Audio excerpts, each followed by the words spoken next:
आज जो मैं एक नया चैप्टर शुरू कर रहा हूँ 11th क्लास का चैप्टर नंबर 10। कितना है? चैप्टर नंबर 10 है cell cycle and cell division. Cell cycle and cell division.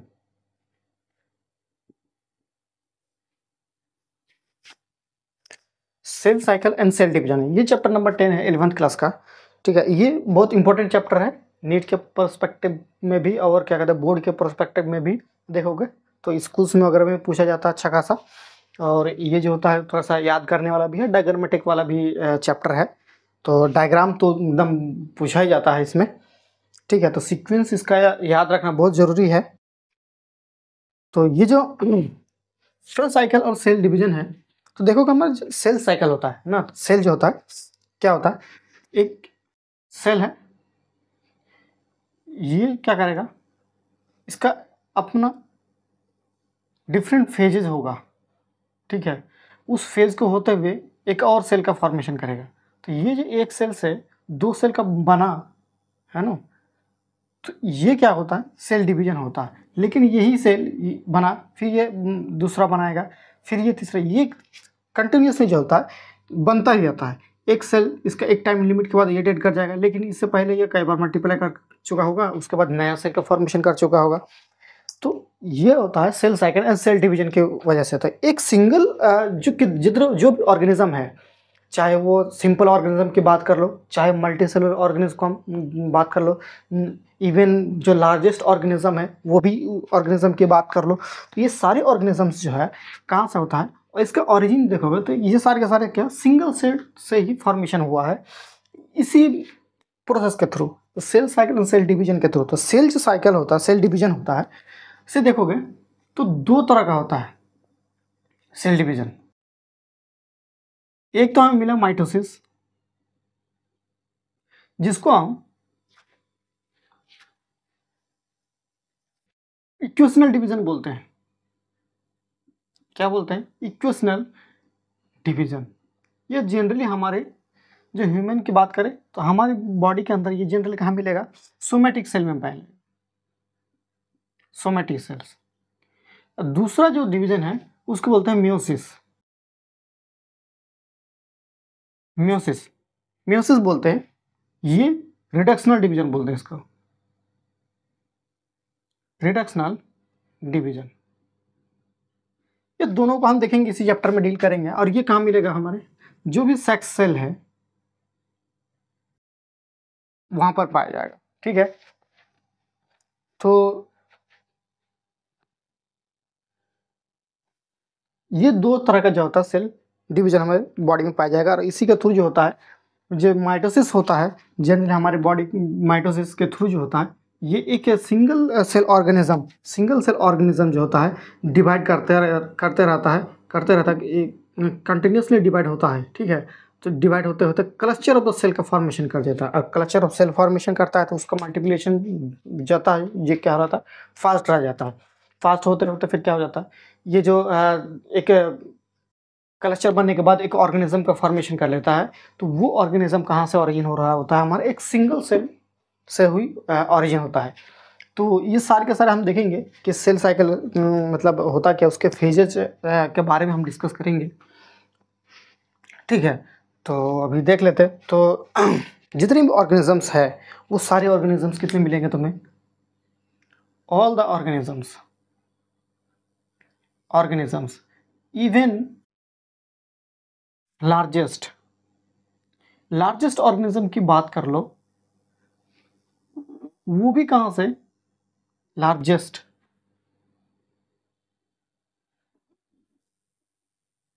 Even largest organism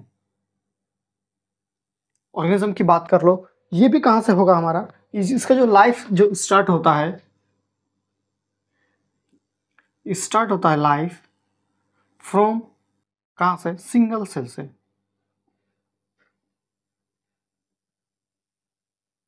single cell जो भी, ठीक है, ये अभी बताया कि सिंगल सेल से जो है लाइफ का फॉर्मेशन की शुरुआत होती है, चाहे वो सिंपल ऑर्गेनिज्म की बात कर लो, सिंगल सेलुलर ऑर्गेनिज्म की बात कर लो, चाहे वो सेलुलर लेवल ऑर्गेनिज्म की बात कर लो, टिश्यू लेवल पे ऑर्गेनिज्म की बात कर लो, चाहे ऑर्गन सिस्टम के ऑर्गन सिस्टम लेवल की बात कर लो, वो सारे ऑर्गेनिज्म जो भी देखोगे वो सिंगल सेल से ही उसका मतलब क्या है, लाइफ का स्टार्ट रहता है। ठीक है, तो इस सेल साइकिल सेल डिवीजन में दो चीज़ें हमें देखने मिलेगा। जब भी सेल डिवाइड करेगा तो उसमें एक तो दिखेगा हमें ग्रोथ और दूसरा मिलेगा रिप्रोडक्शन।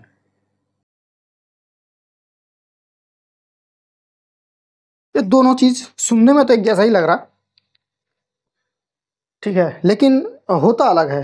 जो ग्रोथ में देखोगे तो सेल जो होता है अपना जो साइज होता है वो क्या कर लेता है, इंक्रीज कर लेता है।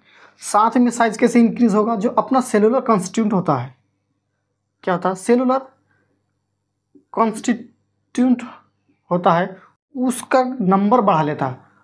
कॉन्स्टिट्यूट होता है उसको इंक्रीज कर लेता है। जितना माइटोकॉन्ड्रिया हो गया, तुम्हारा गोल्गी बॉडी हो गया, तुम्हारा एंडोप्लाज्म का फॉर्मेशन करना होगा तुम्हारा इसमें, ठीक है, या फिर लाइसोसोम वगैरह का फॉर्मेशन होगा, या फिर तुम्हारा जितने भी स्पिंडल फाइबर का फॉर्मेशन होगा, स्ट्रियो जो होता है सेंट्रियोल्स वगैरह का फॉर्मेशन होगा, साइटोप्लाज्मिक जितने भी कंस्टिट्यूंट है उन सारे का जो होता है वो क्या करने लगा, डुप्लीकेशन करना शुरू कर देता है। और फिर साइज न्यूक्लियस का देखो डिवाइड कब होता है, एक जब ये सेल साइटोप्लाज्मिक कंस्टिट्यूंट जो होता है बहुत ज़्यादा इंक्रीज कर जाता है, तब क्या होता है, देखो एक न्यूक्लियस है, अब न्यूक्लियस का एक रेशियो होता है साइटोप्लाज्म के साथ कि इतने ज़्यादा कंस्टिट्यूट होगा तो वो एक न्यूक्लियस जो है कंट्रोल करेगा। अब देखो जब इंक्रीज होने लग जाता है कंस्टिट्यूट इसका, तब न्यूक्लियस कहता है भाई अब मेरे बस की बात नहीं, एक मेरा दायरा से बाहर हो रहा है, तब कह रहा है कि ठीक है अब इसको डिवाइड कर लेना चाहिए सेल को। ठीक है, तो ये रिप्रोडक्शन का मतलब होता है दोबारा से फॉर्मेशन करना। रिप्रोडक्शन, री मतलब होता है न्यू, अगेन, और प्रोडक्शन का मतलब होता है फॉर्मेशन, दोबारा से फ्री फॉर्मेशन करना। ठीक है, या फिर इसका होता है न्यू पॉपुलेशन को बनाना, या फिर न्यू पॉपुलेशन का फॉर्मेशन करना, फॉर्म करना न्यू पॉपुलेशन, न्यू पॉपुलेशन। जब ये दो चीजें कंबाइनली वर्क करेगा तब इसको हम क्या बोलेंगे, ये क्या कर रहा है, सेल साइकिल करेगा। या फिर ये दोनों चीज़ें जब ग्रोथ करेगा और इसका न्यू पॉपुलेशन का फॉर्मेशन कराएगा तब ये फॉर्म कर लेता है, एक स्ट्रक्चर फॉर्म करता है। क्या करता है, फॉर्म अ स्ट्रक्चर, स्ट्रक्चर का फॉर्म करेगा। ठीक है, जिसमें millions of the cells structure का फॉर्म करेगा, यानी कि ये क्या करेगा, स्ट्रक्चर यानी ऑर्गेनिजम्स होगा, या स्ट्रक्चर फॉर्म करेगा जो कि कंटेन करेगा क्या, million of cells, contain million of cells. इसमें मिलियन ऑफ सेल्स होगा उसी को हम क्या बोलते हैं, ऑर्गेनिज्म बोलेंगे, उसी को क्या बोलते हैं, ऑर्गेनिज्म। सेल ग्रोथ करेगा और रिप्रोडक्शन करेगा, एक से दो सेल बनाएगा, दो से चार बनाएगा, चार से आठ बनाएगा, आठ से 16 बनाएगा, ऐसे बनाते चला जाएगा। उसमें मिलियंस ऑफ सेल्स होंगे, उस सेल्स का एक स्ट्रक्चर फॉर्मेशन, जैसा हमारी बॉडी है, हमारी बॉडी का स्ट्रक्चर स्पेसिफिक स्ट्रक्चर है। ठीक है, क्या है, एक स्पेसिफिक स्ट्रक्चर है, स्पेसिफिक स्ट्रक्चर है, वो स्ट्रक्चर से हम तब जाकर हम कहलाते हैं एक क्या, ऑर्गेनिज्म कहलाता है। तो ये था। अब सेल देखो, डेफिनेशन देखें अगर सेल साइकिल का, तो क्या है कि सेल साइकिल एक सीक्वेंस होता है इवेंट का। सेल साइकिल को देखें तो क्या है, sequence of event, sequence of event, जिससे क्या करता है वो इवेंट बाय विच ये अपना क्या करेगा, सेल डुप्लीकेट करेगा, बाय विच सेल डुप्लीकेट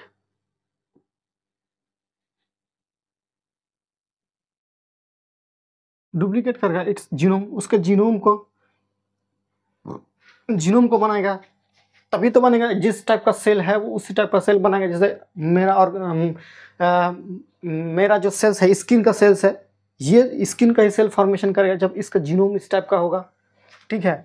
उसका जो जीन होंगे वो उस टाइप का प्रोटीन का फॉर्मेशन करेगा, इसलिए कहा डुप्लीकेट जीनोम अपने जीनोम को बनाएगा। एंड साइटोप्लाज्मिक कॉन्स्टिट्यूएंट्स या फिर सेलुलर कॉन्स्टिट्यूट बोलते हैं इसको।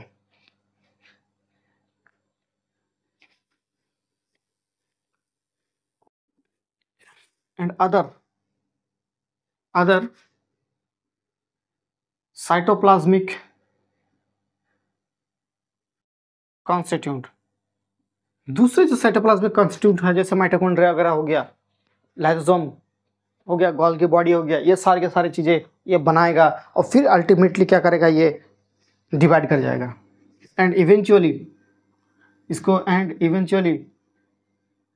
ये क्या करेगा, डिवाइड कर जाएगा, divide to form new cell. New cell एक नया सेल का फॉर्मेशन कर लेगा, या फिर इसी को डॉटर सेल बोलते हैं। क्या बोलते हैं, डॉटर सेल। डॉटर सेल का फॉर्मेशन करेगा। यह था सेल साइकिल का डेफिनेशन। तो ये सेल साइकिल क्या, एक सीक्वेंस ऑफ इवेंट रहता है। सीक्वेंस ऑफ इवेंट के थ्रू जो होता है, ये क्या करेगा, अपने जीनोम को डुप्लीकेट कराएगा, ठीक है। और जो अदर जो साइटोप्लाज्मिक कॉन्स्टिट्यूट है, उन चीज़ों को क्या करेगा, वो डुप्लीकेट बनाएगा, 1 से 2 बनाएगा, ताकि जो दूसरा सेल बनेगा उस सेल में जाकर परफॉर्म कर सकेगा, ठीक है।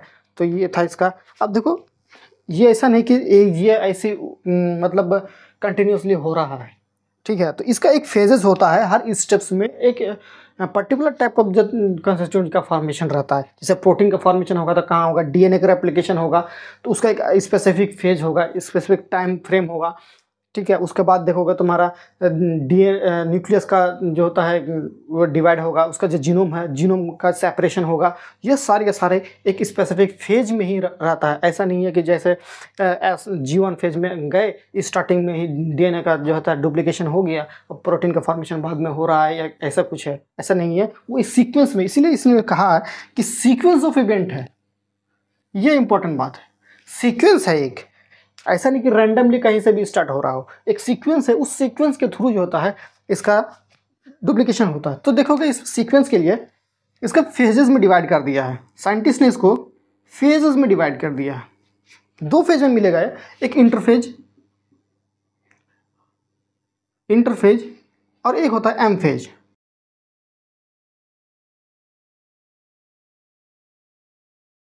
इंटरफेज होता है और एक होता है एम फेज। अब ये जो इंटरफेज है, इसको फर्दर जो होता है डिवाइड किया गया है 3 फेज में। G1 यानी कि गैप 1 फेज, एस फेज और फिर G2 फेज।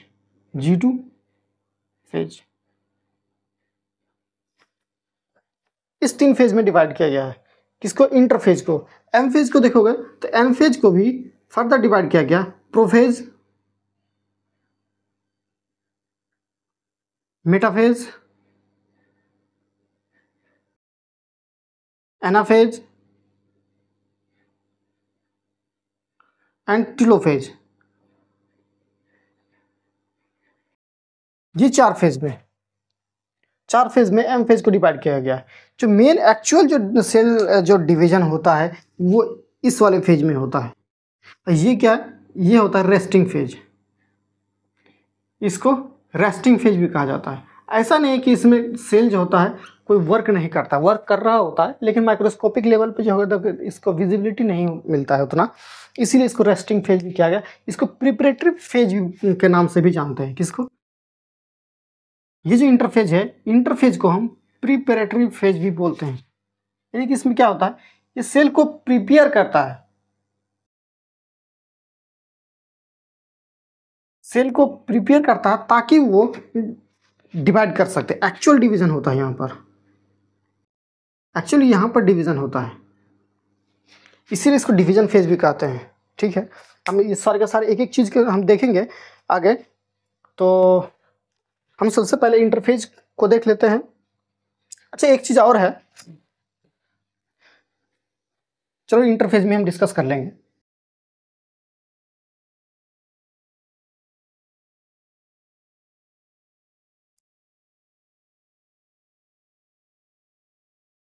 इंटरफेज, ठीक, ये जो सेल का डिवीजन होता है, तो different types of the cells को देखोगे या ऑर्गेनिजम्स में देखोगे तो उसका जो डिवीजन का जो ड्यूरेशन होता है, टाइम ड्यूरेशन होता है, वो डिफरेंट होता है। जैसे ह्यूमन की अगर हम बात करें तो ह्यूमन में तकरीबन जो है तो 24 आवर्स लेता है।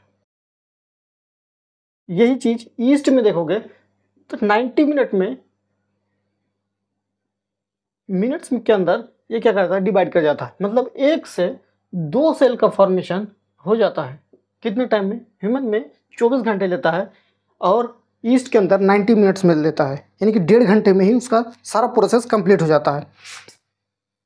तो ऐसे इंटरफेस में देखोगे तो इंटरफेस में जो इसका जो 24 घंटा आवर्स है इसका टाइम, तो उसमें मैक्सिमम जो 90% टाइम्स जो होता है कौन ले लेता है? इंटरफेस। मतलब उसको प्रिपेयर करने में इतना ज़्यादा उसका टाइम लग जाता है, ताकि और जो माइटोस एम फेज होता है वो बस वही 10 to 15% इतना टाइम में ही जो होता है वो डिवीजन हो जाता है, अपना फंक्शन को कंप्लीट कर लेता है। तो मैक्सिमम टाइम का कंजप्शन कहाँ पर है?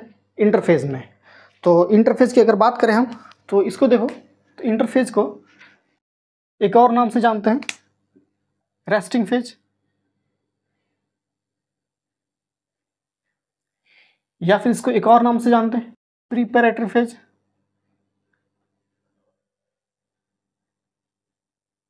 प्रिपरेटरी फेज, ठीक। और इंटरफेज में देखोगे तो भले ही इसको रेस्टिंग फेज के नाम से जाना जाता हो या फिर प्रिपरेटरी फेज के नाम से जाना जाता हो, सेल जो होता है मेटाबॉलिकली सबसे ज़्यादा एक्टिव इसी फेज में रहता है।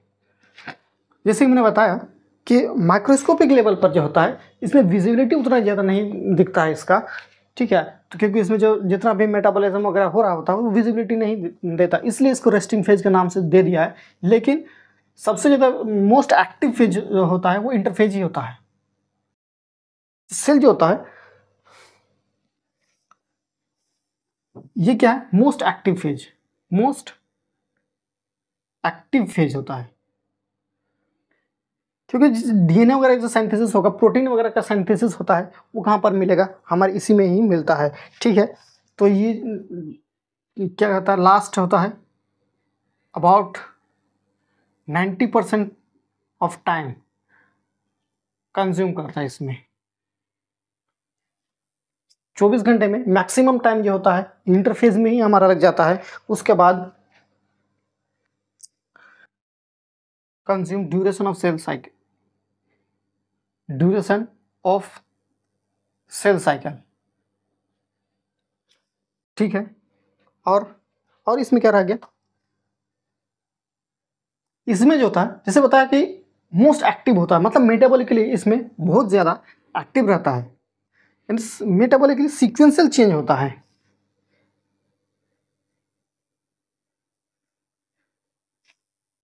सीक्वेंशियल चेंजेस होता है, सीक्वेंशियल मेटाबॉलिकली चेंजेस आकर, मेटाबॉलिक चेंजेस आकर होता है, लेकिन विजिबल नहीं होता है अंडर माइक्रोस्कोप के अंदर, but not visible under microscope, under microscope. Hence इसीलिए इसका जो होता है नाम दिया गया क्या? Resting phase. क्या नाम दिया? इसीलिए इसका काम क्या दिया गया? रेस्टिंग फेज इसका नाम दिया गया, ठीक है। ये था इंटरफेज के बारे में इंट्रोडक्शन था। अब इंटरफेज का जो फर्दर डिवीजन किया गया था G1, S and G2 phase में, तो हम एक एक करके इन तीनों फेज को हम देखते हैं। तो पहले हम देखेंगे क्या है? G1 फेज, यानी कि गैप 1। G1 फेज में देखोगे तो ये एक बीच का फेज होता है, इंटरफेज का, ये क्या इंटरवल फेज होता है किसके, M phase, between M phase, between M phase and S phase. S phase और एम फेज के बीच में जो होता है ये लाई कर रहा है। देखो सेल साइकिल है, ये एक सेल है, तो 90% जो होता है हमारा इंटरफेज में ले लेता है। तो ये वाला जो पूरा रीजन है, तो इसमें ये क्या हमारा एम फेज और ये क्या इंटरफेज। तो इसमें देखोगे तो यहां से लेकर यहां तक टाइम का 90% ऑफ टाइम कंज्यूम कर रहा है, और यहां से तकरीबन 10 to 15% के आसपास, 10%।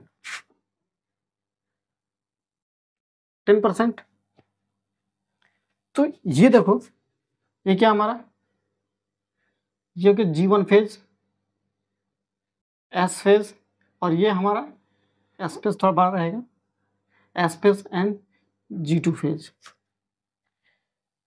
ये तो ये हमारा G1 फेज है, एम फेज और एस फेज के बीच में ये लाई कर रहा है, ठीक है। तो यहाँ पे एक और मिलता है G0 फेज। जैसे ही एस फेज में एंट्री होने को आता है, तब ये फेज आता है G0 फेज, जहाँ पर सेल जो होता है रेस्ट कर रहा होता है, सो रहा होता है, डिवाइड नहीं कर रहा होता। जब रिक्वायरमेंट होता है तभी G0 से लेकर G1 फेज में एंट्री मारता है, तो वो सेल साइकिल से बाहर चला हो जाता है। तो सेल साइकिल में G1, S and G2 phase आता है। तो G1 फेज किसके बीच में, M और S फेज के बीच में है। पहली बात यह है। दूसरी,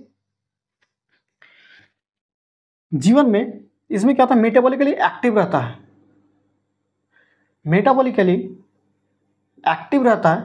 सेल जो होता है, सेल क्या है, मेटाबॉलिकली एक्टिव रहता है एंड कंटिन्यूअसली ग्रो करता है, अपने साइज को ग्रो करते रहता है। ग्रो तो खैर पूरा करेगा, यहाँ से लेकर G1 स्टार्ट होगा और G2 पूरा G2 तक जो होगा, सेल क्या करता रहेगा, अपने साइज को इंक्रीज करता ही रहता है, ठीक है। And continuously grow by size. Size में क्या होता है, कंटिन्यूअसली जो होता है ये ग्रो कर रहा था, और जो होता है most of the cell organelles वगैरह जो होता है ये क्या बन जाता है।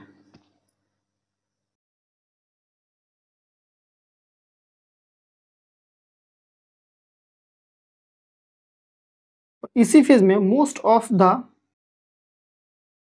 सेल ऑर्गेनल्स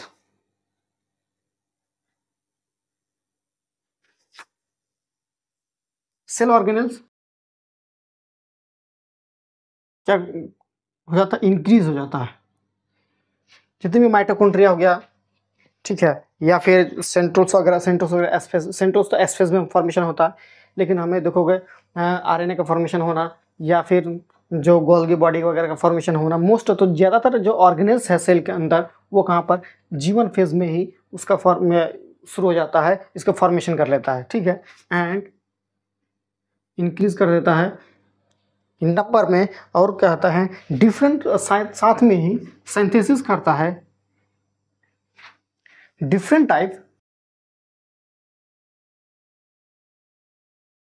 ऑफ आरएनए जो होता है, क्योंकि देखो एस फेज में होगा, हमें डीएनए का डुप्लीकेशन कराना होता है, तो डीएनए डुप्लीकेशन कराने के लिए हमें आरएनए की जरूरत पड़ेगी। तो आरएनए कहाँ पर फॉर्मेशन करता है, हमारा जीवन भी फॉर्मेशन कर लेता है, तो आरएनए बना लेता है, और कुछ प्रोटीन्स का भी फॉर्मेशन कर लेता है, जैसे हिस्टोन प्रोटीन हो गया, है ना। तो प्रोटीन फॉर्मेशन कर लेता है, जैसे कि हिस्टोन प्रोटीन हो गया।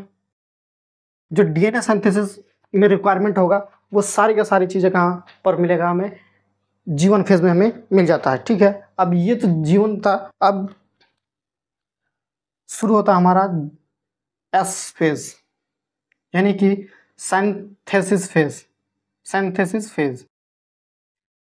फेज में इसका जो मेन जो पॉइंट याद रखने वाला होता है वो क्या है कि इनिशिएशन ऑफ डीएनए सिंथेसिस जो होता है इसमें शुरू हो जाता है। जैसी एंट्री करता है डीएनए सिंथेसिस, डीएनए रेप्लिकेशन जो होता है कहाँ पर मिलता है हमें, एस फेज में ही होता है। यानी कि डीएनए सिंथेसिस या फिर रेप्लिकेशन कहाँ मिलता है हमें, इसी फेज में हमें मिलेगा। यही था। दूसरी बात, सिंथेसिस में रेप्लिकेशन तो हो गया, यानी कि अमाउंट ऑफ डीएनए, इसका मतलब है कि amount of DNA, amount of DNA, अब सिंथेसिस तो हुआ, रेप्लिकेशन हुआ, लेकिन डीएनए का जो नंबर्स है वो डबल नहीं होता है, उसका अमाउंट डबल होता है। तो डीएनए का अमाउंट जो होता है ये क्या होता है, डबल हो जाता है।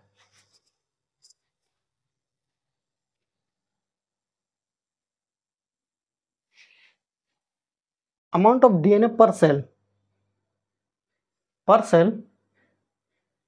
डबल हो जाता है, लेकिन number of chromosome, but number of chromosome remain same. अगर पहले एक था, ठीक है, तो मान लो कि ये डीएनए का सेगमेंट है, ये एक है, एक डीएनए है, तो ये क्या होगा, ये एक ही होगा, बस इसके साथ क्या होगा, एक और जुड़ा हुआ रहेगा, लेकिन ये सेपरेट आउट नहीं होगा। जब सेपरेट हो जाएगा तो दो हो जाएगा, लेकिन सेपरेट नहीं होगा, इसके साथ क्या रहेगा, इंटरवाइंड रहता है। इसीलिए जो होता है क्या, अमाउंट तो इसका सेम रहता है, लेकिन क्रोमोसोम नंबर जो होता है इसका, अमाउंट डबल हो जाता है, लेकिन क्रोमोसोम नंबर जो होता है इसका सेम ही रहता है। ठीक है, कैसे बताते हैं। जैसे अगर डीएनए अगर रिप्रेजेंट करें तो अगर डीएनए क्या होता है हमारे 2C होता है, अमाउंट कितना है 2C, तो 2C तो है, तो ये क्या हो जाएगा हमारा 4C हो जाएगा। क्या हो जाएगा, अब 2C था, अब ये 4C हो गया। लेकिन क्रोमोसोम नंबर अगर देखोगे तो क्रोमोसोम नंबर अगर हमारे इसमें अगर 2N है तो क्रोमोसोम नंबर 2N ही रहेगा। मतलब समझो कि रोटी, दो रोटी बनाए हमने, तो रोटी तो हमने दो नहीं बनाए, लेकिन आटा उतना ही रहा। आटा को दो रोटी के बराबर कर दिया, उसको सेपरेट आउट नहीं किया जब तक, तब तक वो दो रोटी नहीं कहलाएगा। भले ही उसका आटा का जब तक अमाउंट बढ़ जाए, लेकिन हमने जो गोंदा है उस आटा को बनाया है वो एक ही आटा कहलाए। वही काम यहाँ भी हो रहा है, ये तो डबल हो गया है, ठीक है, लेकिन उसका नंबर में बढ़ा नहीं है। ठीक है, न्यूक्लियस वगैरह भी जो होता है इसमें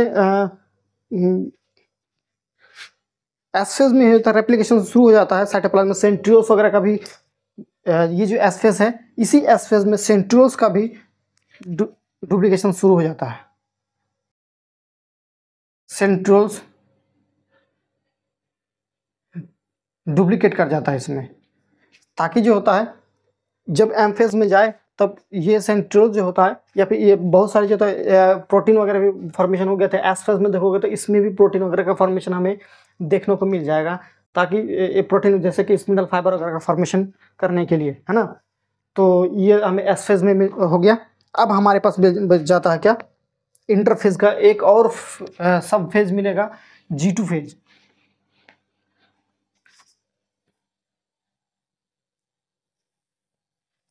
क्या मिलेगा हमें देखने, G2 phase, gap two phase. DNA का सिंथेसिस भी हो गया, प्रोटीन का भी सिंथेसिस हो गया, ठीक है। तो अब इसमें रह क्या जाता है, इसमें फाइनल प्रिपरेशन कर लेता है ये कुछ, जिसे स्पिंडल फाइबर का फॉर्मेशन करना हो तो कहाँ मिलेगा हमें, एस्फेज में इनिशिएशन, और G2 में क्या कर, स्पिंडल फाइबर का मेनली जो होता है दिखेगा, इसमें भी प्रोटीन फॉर्मेशन का दिखेगा हमें, ट्यूब्यूलिन प्रोटीन का फॉर्मेशन, स्पेसिफिक प्रोटीन का फॉर्मेशन, ताकि स्पिंडल फाइबर का फॉर्मेशन कर सकेगा। ये क्या फाइनल प्रिपरेटी होता है, फाइनल प्रिपेयर होता है।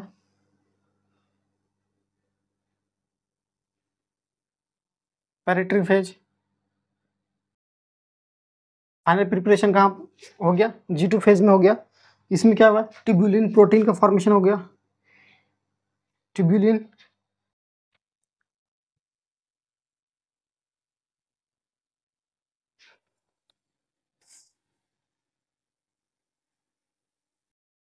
ट्यूबुलिन प्रोटीन का फॉर्मेशन होगा, सिंथेसिस।